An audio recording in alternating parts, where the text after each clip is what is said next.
For more on this, let's bring in Nikole Killion. Nikole, as you know, is a CBS News congressional correspondent. Nikole, so good to have you here with us. Appreciate you taking the time. As you just heard, President Biden spoke today about the climate and tax agreement struck in the Senate between Senator Joe Manchin and Senate Majority Leader Chuck Schumer, trying to get the economy moving. Where is the White House going from here?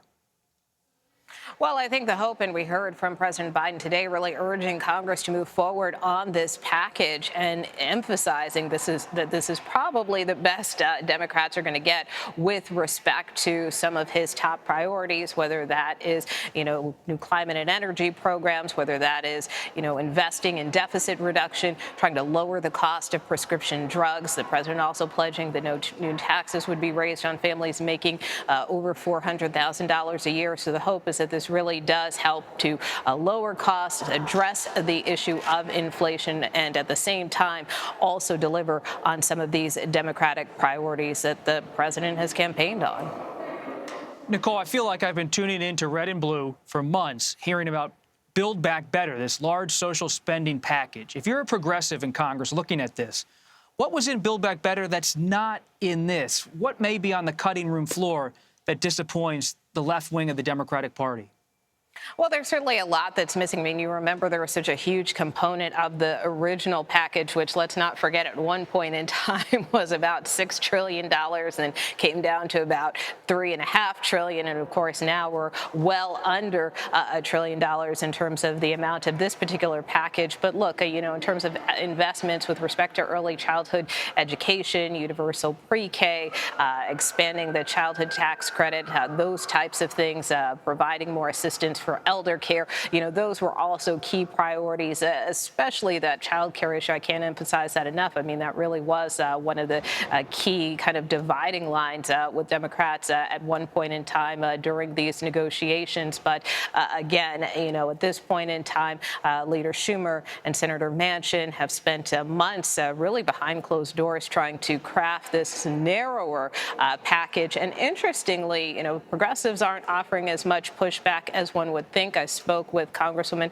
Alexandria Ocasio-Cortez earlier today, and she told me that she is inclined to support this package, even if it doesn't have everything that, many progressives want. And even though she has been quite critical, especially of Senator Manchin in the past, but she did make the point that she felt that progressives' demands throughout the full negotiation period, even dating back into last year, that she feels that progressives' voices were heard, that they did kind of force Democrats as a whole on some of these priorities and to make sure that they were being adhered to. So from that standpoint, she does feel that, they did have some skin in the game, if you will. She spoke very highly of some of the climate provisions in this package. She said she's still kind of evaluating it, as are many progressives as a whole. But as I said, she said she is inclined to support it based on what she knows about the bill as it stands.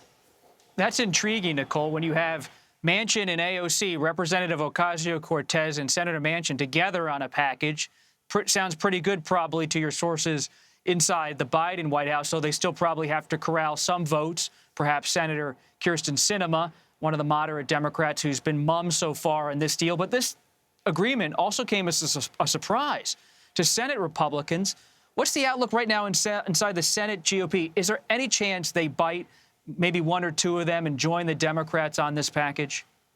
I think that's unlikely, as much as Senator Manchin today said that this is not a Democratic bill or a Republican bill, it's an American bill. But look, we know from the jump that Republicans have been very critical of Democrats going it alone on a package like this, so much so that Leader McConnell threatened to hold up the CHIPS package, which we saw just cleared the House earlier today, if Democrats move forward with some type of reconciliation plan. And so obviously the timing of everything is kind of interesting to note because, of course, once that CHIPS bill passed the Senate is when we learned there was this agreement between Senator Schumer and Senator Manchin. And again, just earlier this afternoon, we saw the House advance that CHIPS package. So at this point, it's likely kind of no longer a leverage for the minority leader. But just to your other point with respect to Congresswoman Ocasio-Cortez, I did ask Senator Schumer earlier today about his message to progressives and whether or not he was worried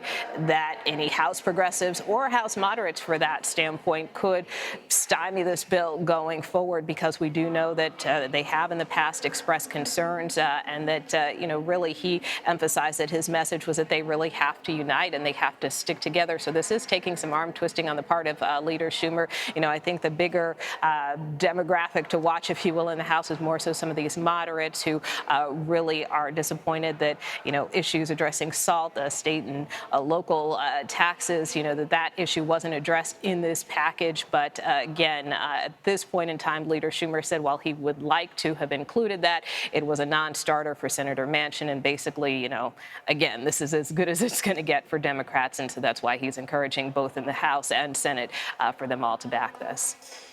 Quite a whipping operation for Senator Schumer. Speaker Pelosi, let's bring in USA Today's Francesca Chambers. She covers the White House for that organization. Francesca, welcome.